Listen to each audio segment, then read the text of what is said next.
Hi guys, welcome back to my channel. This is Anas Lifestyle. To this video guys, ipakita ko sa inyo, nagbi-build kami ulit ng face pan dahil binabaha siya.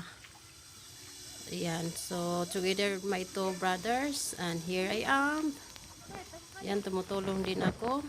So dito, may before tayo na video. Ito yung before na face pan namin, which is na marami siyang mga face. Ayan. So, yung pamangkin ko nagpapakain siya ng before ng ng mga tilapia. So, guys, nangyari ito, pinabaha yung face pan namin noong April 26, 2022 ng hapon. So, dito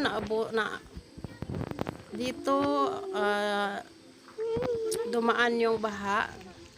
Although medyo malayo-layo lang siya sa river, pero dahil doon sa taas lumiko yung tubig at dito napunta sa pispa namin. So talagang nakakalungkot na balita dahil first time tong nangyari sa pispa namin at first time din na pinakamalaking baha na dumaan dito sa aming farm. So nakakalungkot dahil naubos yung yung tilapia. Ang dami-dami noon ng mga piece ng tilapia. So naubos guys.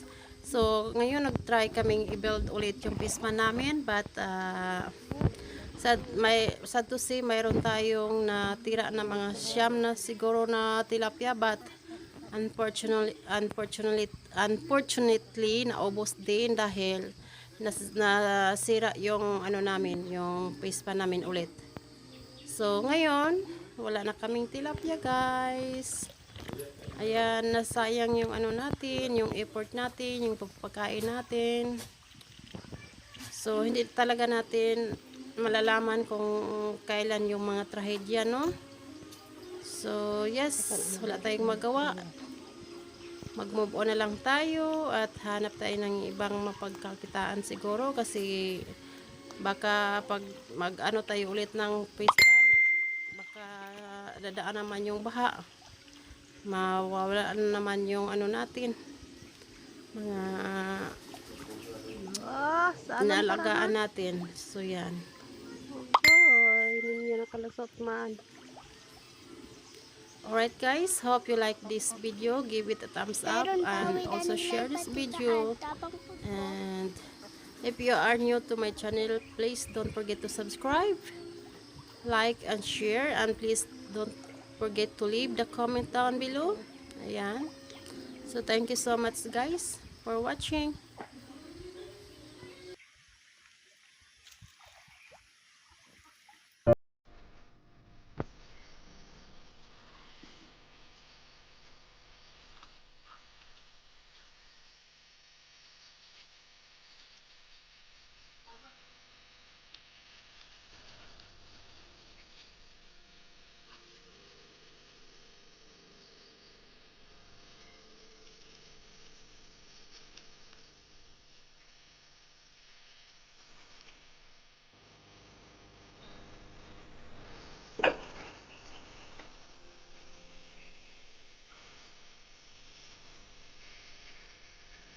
Isto. Malas yan ay galutulog to. Malas yan ay galutulog to.